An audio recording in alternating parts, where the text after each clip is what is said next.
Bwana Yesu asifiwe, mtazamaji wa New Agape TV. Karibu sana katika kipindi kizuri, kipindi cha kujifunza neno la Mungu. Na leo tutaenda kujifunza historia kwenye Biblia, historia ambayo imebeba mambo mengi ya kujifunza kati yangu mimi na wewe mtazamaji wangu. Leo tutaenda kujifunza historia yetu inapatikana katika Samueli wa kwanza sura ya 17 kuanzia mstari wa kwanza. Historia yetu inazungumzia kwa habari ya Daudi na huyu shujaa aliyekuwa anaitwa Goliath wa Gathi. Huyu shujaa ambaye alitokea katika jamii ya Wafilisti, shujaa ambaye aliwatikisa wana wa Israeli, shujaa ambaye aliwaogopesha wana wa Israeli, shujaa ambaye aliwatukana wana wa Israeli, shujaa ambaye alimtukana Mungu wa Israeli kulingana na umbile lake alivyo, kulingana na ushujaa wake katika vita, kulingana ni alikuwa ni mtu ambaye alikaa kwenye vita muda mrefu. Fuatana na mimi mwanzo hadi mwisho.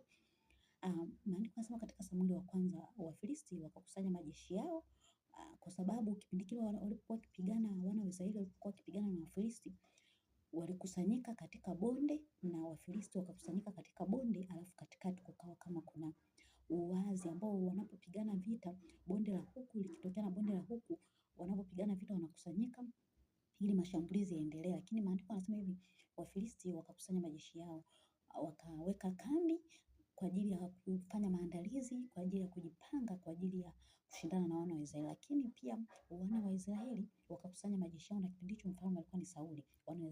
Wana wa Israeli pamoja na mfalme wao Sauli wakakusanya majeshi yao, wakajiandaa kabisa, wakaweka kambi kwa ajili ya kushindana, kwa ajili ya kupigana na Wafilisti. Lakini maandiko yanatuambia katika mashindano hayo wana wa Israeli walikuwa kila wakienda kupigana vita na Wafilisti walikuwa wanashinda. Lakini Biblia inatuambia akatokea huyu shujaa, akatokea huyu Mfilisti ambaye alikuwa anaitwa Goliath wa Gathi.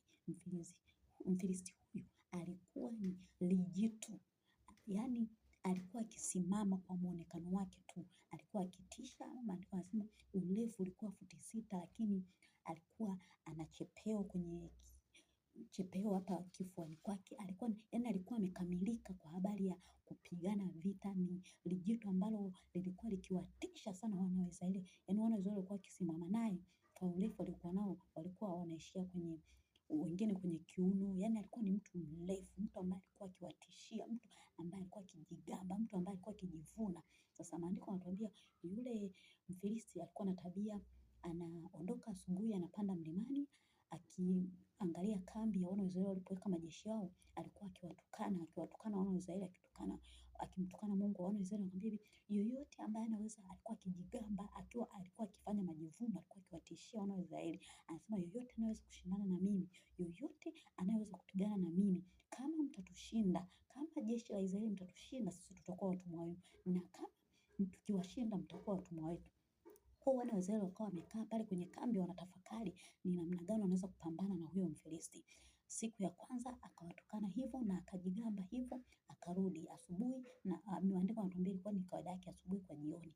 Siku ya pili tena akafanya hivyo. Maandiko yanatuambia siku 40 anafanya hivyo, kuwatukana wana wa Israeli. Yaani ni mwezi mmoja na siku 10, anajigamba, anajivuna, anakaa, anawatukana wana wa Israeli, anawatukana Mungu wa wana wa Israeli. Lakini maandiko yanasema katika hiyo kambi ya jeshi la wana wa Israeli kulikuwa kuna watoto wa Yese watatu, kaka zake Daudi. Sasa Daudi kama ilivyokuwa, alikuwa ni mtoto wa mwisho, alikuwa ni mdogo wao wa mwisho kabisa, ambao kazi yake yeye alipewa kuchunga kondoo. Unajua, usimkadirie mtu kulingana na muonekano wake, usimwangalie mtu kulingana na kazi ambayo anaifanya ukasema kwamba huyu mtu hawezi kufanya jambo lolote kubwa, huyu mtu hawezi kutusaidia chochote. Hapana.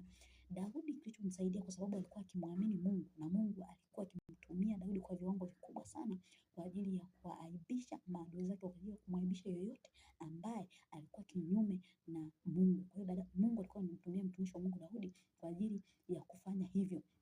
Maandiko yanasema hivi, siku moja Daudi akiwa amerudi nyumbani kwao, alikuwa na mzee wake babake Yese. Yese akamwambia, mwanangu, kaka zako toka wameenda kwenye vita ni muda mrefu sasa sijawaona hapa. Sasa ninakuagiza uende huko kambini ukawaangalie wanaendaje, wanaendelea vipi hali zao, lakini pia ninakuagiza na hizi chakula uende ukawapelekee kaka zako waweze kupata nguvu ili waweze kujipanga kwa ajili ya kupambana vita. Mtumishi wa Mungu Daudi akafanya kama vile alivyomwambia babake, akabeba vyakula. Alipofika pale kwenye karibia na ile kambi ya wana wa Israeli, akawa anaangalia kwa mbali hivi kambi ya wana wa Israeli, lakini kwa bonde la pili ni Wafilisti. Maandiko anasema Daudi akawa akiangalia pale, lakini kwa mbali kaka zake wakamuona Daudi. Kaka zake walikasirika sana, walikuwa wakimkasirikia Daudi kwa sababu ya kile kitu kikubwa cha kimungu ambacho Daudi alikibeba.